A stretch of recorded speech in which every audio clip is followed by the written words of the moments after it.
This is Mentor Shelley, wanting to make sure that you become a better version of yourself professionally. You want to always be in the driver's seat of your career. You never want circumstances beyond your control to dictate your career. However, sometimes, instead of giving energy to what you can't control, make sure you focus on what you can control. What am I talking about? I am talking about... nope, you can't see me. Let's go back to that. I'm talking about situations where you apply for jobs or you apply for career opportunities, you go through the whole process, you interview, and the employer chooses somebody else. You have no control over that. Or an opportunity was available in the company that you were in, and something happened, budget cuts, whatever they tell you, and you're not able to use, or you're not able to take advantage of that opportunity anymore. None of that you have any control over. So it doesn't make any sense for you to focus on things you cannot control. What you should be focusing on are things you can control. People's impression of you, your professional reputation, how you're perceived is going to always filter through somebody else's eyes and somebody else's stuff. So they're only going to see you the way they see themselves. So unfortunately, parts of that you can't control, but what you can control is the actions that you put out there, the things that you do, the things that you say, and how you conduct yourself as a professional.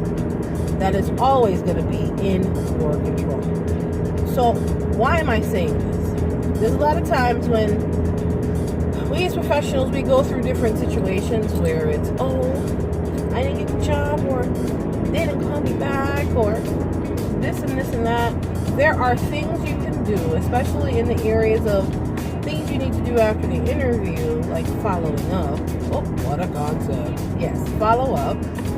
And I don't mean follow up by bombarding the people's phone. I mean follow up professionally with a letter, with an email, kind of next steps type of stuff.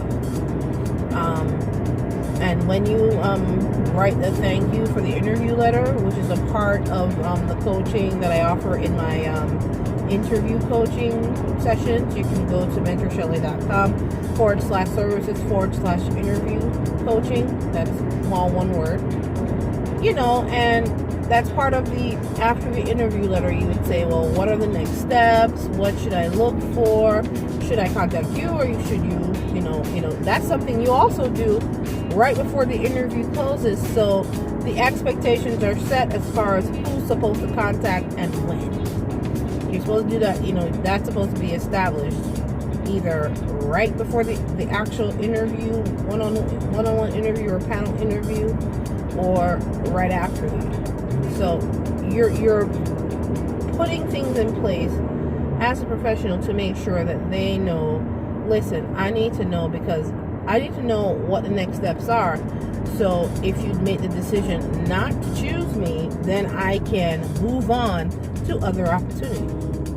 Because what you always want to do is make sure that it is known, not cocky, just confident.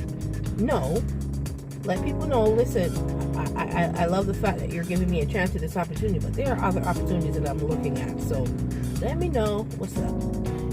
You have to do that professionally. Those are things I go through with you in the interview coaching session, where we go through what you need to do before the interview, what you need to do during the interview, and what you need to do after the interview, within the parameters of what you can control.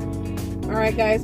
Of course, if you're looking for interview coaching and wanting to make sure that you knock out the next interview like a true boss, then you can definitely schedule a session with me by going to mentorshelley.com/services/interview coaching. So we can go through step by step what you need to do before, during, and after the interview. So what's within your control, you knock it out of the park. All right, guys, take care. And of course, this is Mentor Shelley, wanting to make sure that you become a better version of yourself professionally, so that when they meet you, they want to hire you on the spot. Take care, guys. Have a good one.